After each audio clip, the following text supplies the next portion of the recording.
In 1460, in the frozen valleys that separated Wallachia from Transylvania, a man was signing his own death sentence.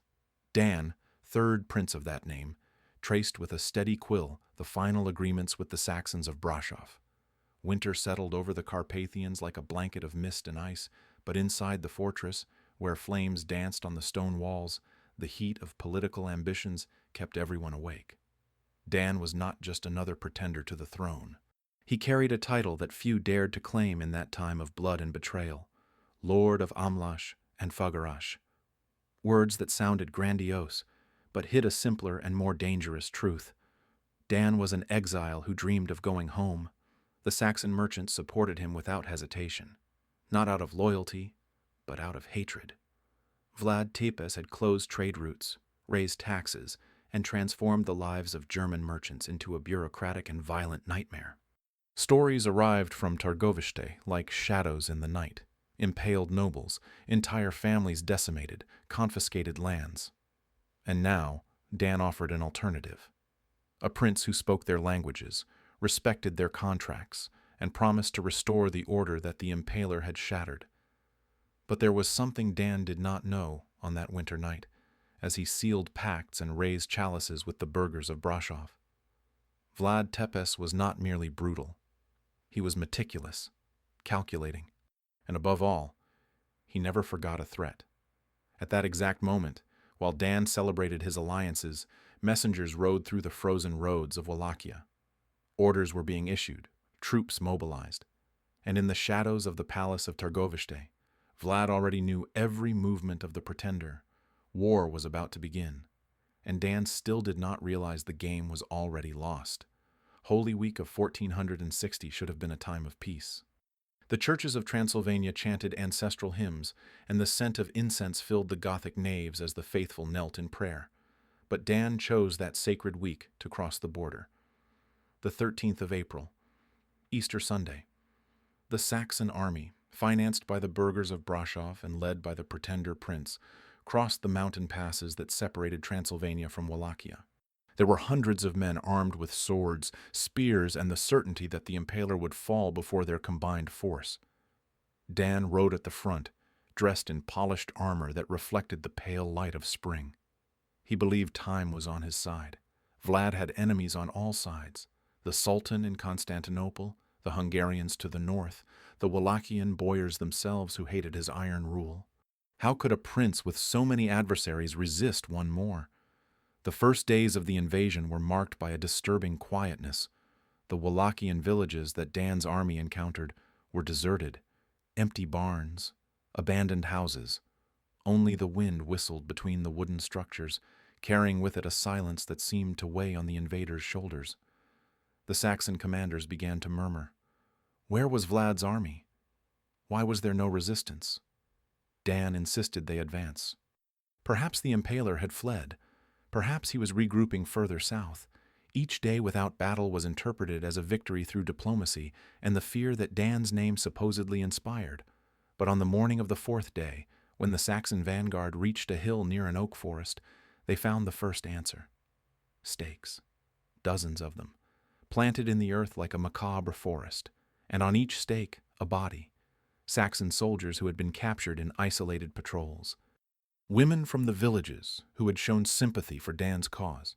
Even children impaled beside their mothers in a demonstration of cruelty so absolute that some men vomited right there. A messenger approached Dan, his face pale as wax. He carried a parchment tied to one of the stakes. 3 words in Church Slavonic. Simple, direct. Welcome to Wallachia. The morale of Dan's army crumbled like a wall under Turkish cannon. The Saxons were not career soldiers. They were armed merchants, artisans who had traded hammers for swords, young burghers seeking fortune and adventure. None of them were prepared to face the kind of war that Vlad Tepes waged. It was not just the violence, it was the methodology of terror. Every dawn, new bodies appeared. Sentries who swore they had watched the camp all night woke to find companions impaled a few meters from their positions. No one heard screams, no one saw invaders. It was as if shadows materialized, completed their macabre work, and disappeared before the first rooster's crow. Dan tried to maintain order, but his words sounded hollow. How to convince terrified men that everything was under control when mutilated bodies appeared every morning? On the 5th day, a patrol found something different. A pregnant woman, impaled vertically, with the baby torn from her womb and sewn onto her breasts. The scene was so disturbing that 3 soldiers simply abandoned their weapons and fled through the forest, preferring to risk their lives in the mountains than remain another minute under Dan's command. The Saxon commanders began to question the prince's leadership. Some suggested immediate withdrawal, others proposed negotiation, but Dan, consumed by ambition and wounded pride, insisted they continue. That is when Vlad finally appeared. Not with his complete army, but with small cavalry units that attacked and disappeared like wolves in the mist. They emerged from ravines, from woods, from hills, always when least expected. They killed with brutal efficiency and vanished before any counterattack could be organized. Dan realized too late that he had fallen into a trap. Vlad was not fleeing. He was hunting. The tactic was simple and devastating. Let the enemy penetrate Wallachian territory, isolate them from their supply lines, destroy their morale with psychological terror, and then attack when they were already exhausted, hungry, and terrified. On the 8th day of the invasion, half of Dan's army had deserted. Those who remained did so not out of loyalty, but because they feared that fleeing was even more dangerous than staying. And on the 9th day, when dawn painted the sky blood-red over the valleys of Wallachia, Dan finally understood the dimension of his mistake. The Impaler was not just defending his throne. He was sending a message that would echo through the centuries. The 22nd of April, 1460. 9 days after the invasion began, the war had ended, but not the way wars normally end. There was no great final battle. There was no epic confrontation between 2 armies lined up in open field. What occurred was closer to a carefully orchestrated collective execution. Dan's remaining troops were captured in a narrow valley, surrounded from all directions. Exhausted, hungry, and psychologically destroyed, most simply dropped their weapons when the Wallachian knights emerged from the trees. Vlad ordered that all be kept alive. For now. Prince Dan was separated from his men and led under escort to an isolated tent. For the first time in 9 days, he received food and water. His chains were replaced with lighter shackles. A physician even examined his wounds. For a brief and naive moment, Dan believed he would be negotiated. That Vlad, pragmatic as he was, would accept a ransom from the Saxons or trade him for political advantages with the Hungarian king. But that night, when he was led out of the tent, Dan understood that mercy was not part of the Impaler's vocabulary. The valley had been transformed into a living nightmare. Hundreds of stakes had been planted in the ground in orderly rows, and on each one a Saxon soldier agonized in slow and terrible death. Some screamed. Others had already lost their voices from so much screaming and only moaned softly. A few, the strongest, still tried to struggle, but that only hastened the process of internal perforation. Dan vomited, then fell to his knees. Vlad watched everything from a nearby elevation, mounted on his black horse, motionless as a statue of dark marble. His clothes did not have a drop of blood. His eyes showed no emotion. One of the Wallachian officers approached Dan and lifted him by his hair. "The voivode has a question for you," said the man in German with a heavy accent. "How many princes ruled Wallachia before him?" Dan stammered, confused. What kind of question was that? "Answer," insisted the officer. "I don't know, maybe 30, 40? The officer smiled, a smile without humor. "Exactly. 40 princes in 100 years. A perpetual dance of betrayal and death. And do you know why they all fell?" Dan only trembled. "Because none of them understood that power is not negotiated, not divided, not shared. Power is imposed, or you die trying." The officer made a gesture, and guards grabbed Dan by the arms. "And now, pretender, you will have the honor of learning this lesson in the most educational way possible." As he was dragged, Dan looked one last time at the forest of corpses and finally comprehended. It was not about territory. It was not about politics. It was not even about revenge. It was about creating an example so brutal, so absolutely terrifying, that no one else would dare challenge the throne while Vlad Tepes breathed. Well, count. 3 3 and 54 characters, 518 words. Dan was taken not to a common dungeon but to a special cell, hastily prepared in the underground of a nearby fortress. The walls dripped with moisture. The smell of mold and decomposition permeated the cold air. But what disturbed most was not the environment, it was the silence. For 3 days no one came. No one spoke. Food was pushed through a crack in the door. Water was poured into a bucket. But no human contact. No words. Only the constant dripping of water on stones and the distant echo of footsteps that never approached. Dan began to lose track of time. Was he being forgotten? Would he be left to rot there, while the world continued its course outside? On the morning of the 4th day, the door opened. 3 guards entered, followed by an Orthodox priest dressed in dark vestments. The man carried a prayer book and a silver crucifix. "It is time," said one of the guards. Dan was dragged out of the cell, through stone corridors, climbing narrow stairs until emerging into the blinding light of day.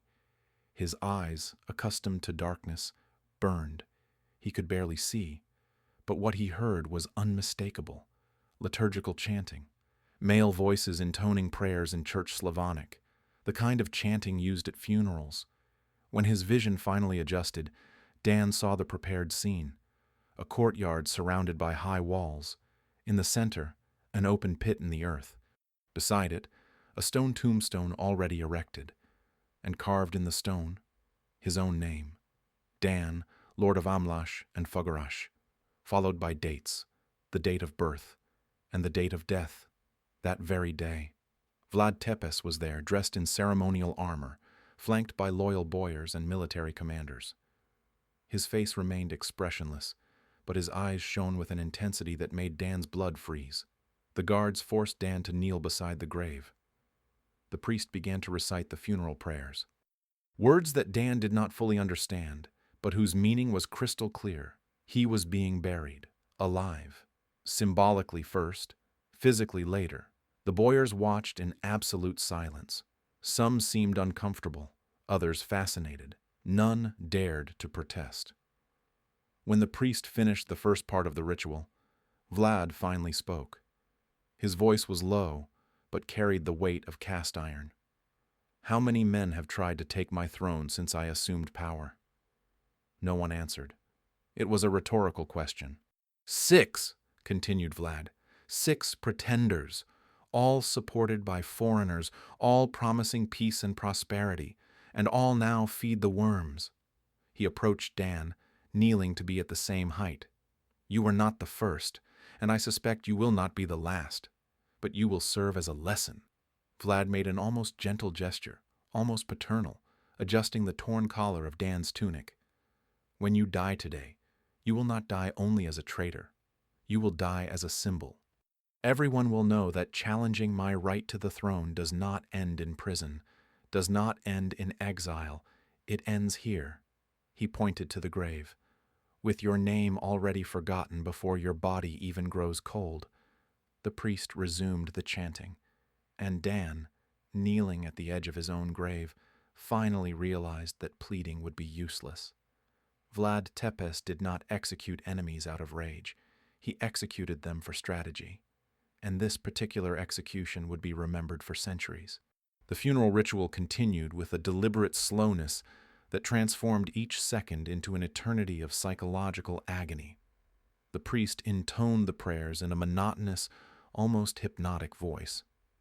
His words echoed in the courtyard surrounded by stone walls, creating an atmosphere of inexorability that weighed on all present like an invisible shroud.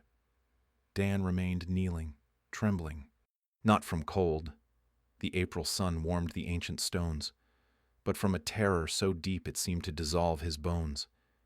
He tried to pray, but the words would not come. He tried to think of his family, his Saxon allies, anything that could offer comfort, but his mind was paralyzed by the horror of what was to come. Vlad watched everything with a predator's patience. He showed no satisfaction, There was no sadistic pleasure in his eyes, only the cold determination of someone fulfilling a necessary task, like a surgeon removing a tumor, like a shepherd sacrificing a sick lamb to protect the flock. The boyars present understood the message. Each of them had at some point considered betraying the voivode. Each had calculated the risks of supporting some foreign pretender, and now, watching Dan kneeling before his own tombstone, they understood with absolute clarity the price of that betrayal. When the priest finally concluded the initial prayers, he made the sign of the cross over Dan 3 times. It was the moment of forgiveness of sins, the final absolution before death. But Dan was not being forgiven by God. He was being condemned by Vlad. 2 men approached carrying tools, not weapons. Tools, shovels, as if they were going to dig a garden, as if this were just another everyday job. They began to dig beside the already open grave. The metallic sound of shovels cutting the hard earth created a sinister rhythm that punctuated the tense silence of the courtyard. Dan finally found his voice. Hoarse, broken, but still human. "Please," he whispered. "I have family. I have children. They are not to blame." Vlad did not respond immediately. He turned to one of the boyars and said something in a low voice. The nobleman nodded and quickly withdrew. Then the voivode returned his attention to Dan. "Your children," said Vlad with a voice that revealed no emotion whatsoever, "will learn from your example. They will learn that ambition without strength is just suicide with extra steps." Dan felt tears burn his eyes.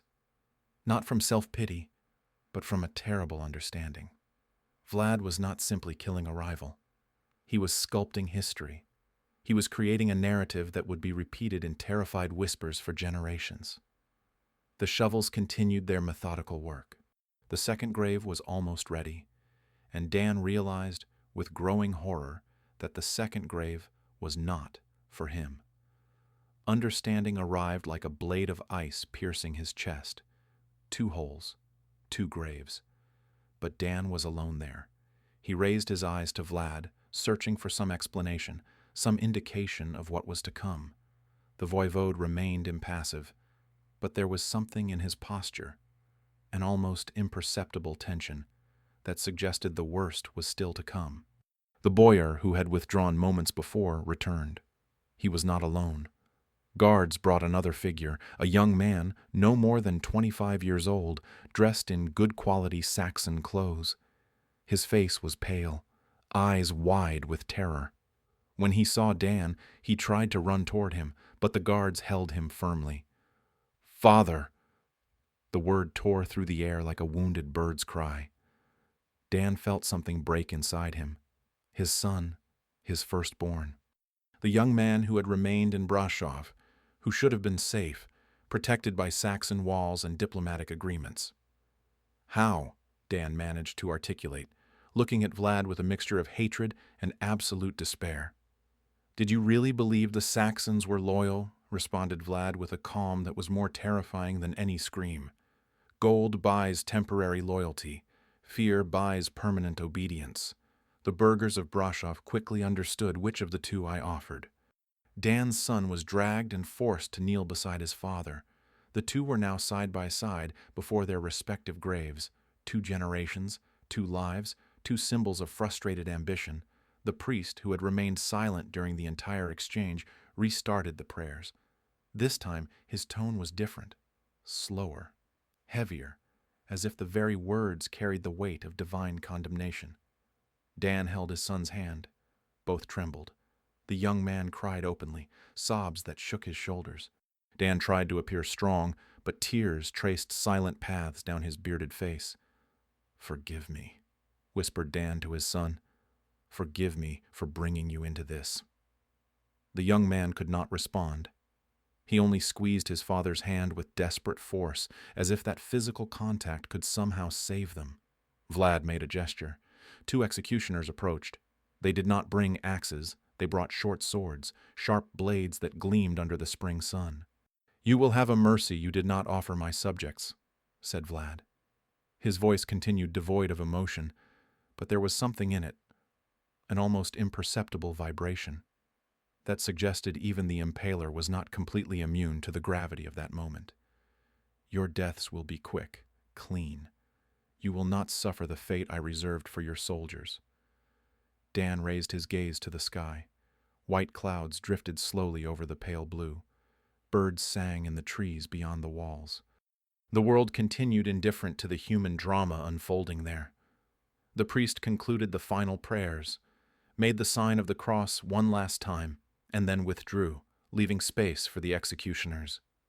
Dan closed his eyes. He held his son's hand and waited for the darkness he knew was only a second away. The silence that followed was so absolute that the sound of a falling leaf could have echoed like thunder. The executioners assumed their positions. One behind Dan, another behind his son. The swords were raised. Sunlight danced on the steel blades, creating reflections that seemed to cut the air itself. Vlad raised his hand. A simple gesture, a silent command. And then, with a precision that revealed years of macabre practice, the blades descended. Dan had no time to feel pain. There was no prolonged agony. A flash of metallic cold crossing his neck. A second of impossible pressure. And then nothing. His body collapsed forward, partially into the prepared grave. Blood spurted in rhythmic jets, staining the dry earth dark red. The head rolled a few inches before stopping, eyes still open, fixed on some distant point that no longer belonged to the world of the living. Beside him, his son had met the same fate. Father and son fallen simultaneously. 2 lives extinguished in the same instant. 2 ambitions buried in the same earth. The boyars watched in sepulchral silence. Some averted their eyes. Others remained fixed on the scene, memorizing every detail, knowing that image would be told and retold, whispered in private chambers and meeting halls. Vlad remained motionless for a long moment.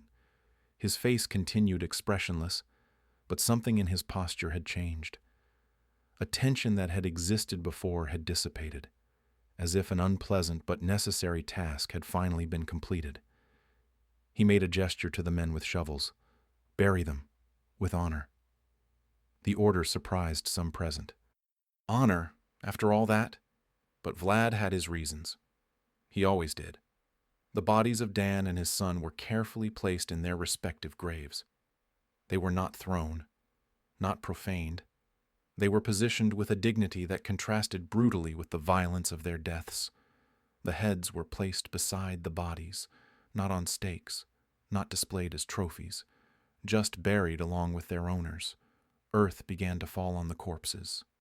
The dull sound of dirt hitting dead flesh created a funereal melody that no one would ever forget. While the graves were being filled, Vlad finally addressed the boyars present. "You have witnessed today not a murder, but a lesson of state," he said. His voice was louder now, projected so all could hear clearly. Dan did not die because he hated me. He died because he allowed foreigners to use him as a tool. He died because he placed personal ambition above the stability of Wallachia. He walked slowly among the nobles, his gaze penetrating each of them. How many of you at this moment are calculating how to betray me? How many are measuring whether it is worth the risk? No one responded. No one dared even breathe too loudly. "Look at these graves," continued Vlad, pointing to the freshly turned earth. "Look and understand. This is the only future that awaits those who choose Dan's path." He let the words hang in the air, heavy and threatening. "But also understand this. Serve me with loyalty, serve Wallachia with honor, and you will live prosperously. Your children will inherit your lands. Your names will be remembered with respect." It was the carrot and the stick, reward and punishment, hope and terror intertwined in a single political message. The boyars nodded in unison. What other choice did they have? The tombstones were planted over the newly filled graves as the sun began its descent toward the horizon. The ceremony had ended, but its echoes would reverberate for decades, centuries perhaps. The boyars were dismissed one by one. Each left that courtyard with a paler face than when they had entered. Some staggered slightly like men who had drunk too much. Others maintained an iron composure, but their eyes betrayed the terror they felt. Vlad remained there even after everyone departed, alone except for 2 guards posted at a respectful distance. He looked at the 2 tombstones, father and son, 2 generations eliminated in a single stroke. Long ago, Vlad had learned a brutal truth about power. It was not enough to be strong. One had to be feared, and true fear, the fear that paralyzed enemies before they even tried to attack, came not from random violence, but from calculated violence publicly demonstrated. Dan III was not the first to challenge his throne, and certainly would not be the last. But the way he died, ritualized, theatricalized, transformed into political spectacle, guaranteed that every future pretender would think twice, 3 times, 10 times before crossing the border with Saxon armies. Because Dan did not die only physically. He died symbolically. His death was transformed into myth, into warning, into self-fulfilling prophecy for anyone foolish enough to follow his steps. Documents preserved in the archives of Brașov, discovered centuries later by German historians, reveal disturbing details about the fate of the Saxons who supported Dan. 23 prominent merchants who had financed the invasion were summoned to Târgoviște under pretext of commercial negotiations. Only 5 returned. The others disappeared. Their names were struck from official records, their properties confiscated, their families exiled. The message was clear. Supporting pretenders was not just political treason, it was economic suicide. And it worked. After Dan III's death, no other serious pretender emerged for almost 2 years. The Saxons, traumatized by the massacre of their soldiers and the ritualistic execution of their candidate, turned to cautious diplomacy. They offered tributes, reopened trade routes on Vlad's terms, accepted his authority. Because the alternative, premature burial beside a tombstone engraved with one's own name, was simply unthinkable. A Hungarian chronicler of the time, whose manuscript rests in the National Library of Budapest, wrote about Dan with a mixture of pity and moral judgment. He sought a crown and found a grave. He challenged the dragon and was devoured. May his death serve as a reminder to all the ambitious. Not every throne is worth the price of conquering it. Vlad continued standing before the tombstones when night finally fell. Torches were lit on the walls. Shadows danced on the ancient stones. One of the guards approached hesitantly. "My lord, we should return to the palace." Vlad nodded slowly, but before turning, he did something unexpected. He knelt before the graves, not in prayer, not in repentance, but in acknowledgement. "You were brave, Dan," he whispered to the freshly turned earth. "Foolish, but brave. And for that, at least, you deserve to die with some dignity." Then he rose, turned his back on the tombstones, and disappeared into the darkness of the night, leaving behind only 2 graves, 2 tombstones, and a lesson of power that history would never forget. But the story of Dan III did not end with his death. In fact, it had only just begun. In the following months, something extraordinary happened throughout Wallachia. The story of the ritualistic execution spread like fire in dry straw. It traveled from village to village, from market to market, from monastery to monastery, and with each repetition, it gained new details, new layers. It transformed from historical event into living legend. Some said Dan had been buried alive, not beheaded, that his screams could be heard for 3 entire days before finally silencing. Others swore that Vlad had drunk Dan's blood from a silver chalice, sealing a pact with obscure forces. None of this was true. But the truth in that specific case mattered less than perception, because each exaggerated version, each macabre detail added by popular imagination, made Vlad more fearsome, more powerful, more absolutely untouchable. The Turks, when they heard the story through their spy networks, were disturbed. Sultan Mehmed II, the conqueror of Constantinople, the man who had toppled the last bastion of the Byzantine Empire, read the reports about Dan with growing concern. Not for the brutality itself, the Ottomans were masters of calculated violence, but for the psychological efficiency. Vlad was not just killing enemies, he was creating an aura of inevitability. Challenging him was not just dangerous, it was useless. It was sealed fate before it even began. In Buda, the Hungarian court also took note. King Matthias Corvinus, who had flirted with the idea of replacing Vlad with a more malleable prince, reconsidered his position. Better to have the Impaler as a problematic ally than as an implacable enemy. And in Brașov, the Saxons erected a discreet memorial for the soldiers lost in Dan's campaign. They did not mention the pretender prince by name. They did not detail how they died. They only listed dates and asked for prayers for the lost souls. It was as if Dan III had been erased from history even before his blood completely dried.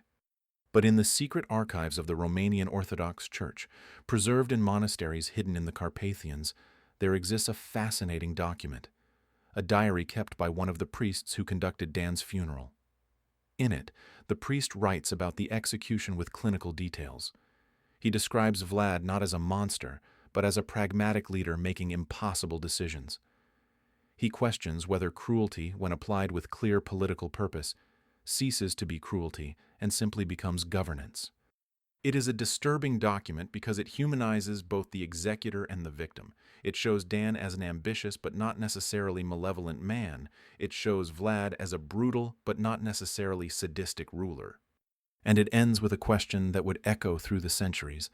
How many lives would Dan have cost Wallachia if he had won? How many civil wars? How many families destroyed by succession conflicts? Can the death of two men, however terrible, be justified if it prevents the spilling of thousands? There is no answer in the diary. The priest leaves the question open, for God to judge, for history to decide. And history, as always, remained ambiguous. Vlad Tepes would be remembered as a national hero by some, bloodthirsty monster by others. Dan III would be almost completely forgotten, a footnote in medieval chronicles, an anonymous victim in the reign of terror of the Impaler. But in that courtyard in 1460, when two heads rolled and two graves were filled, something irreversibly changed in Balkan politics. Power ceased to be simply inherited or conquered. It became performance, theater, message carefully constructed and brutally executed. And Vlad Tepes was the playwright of this new era, a playwright whose plays were written in blood, staged in open graves, and remembered for centuries.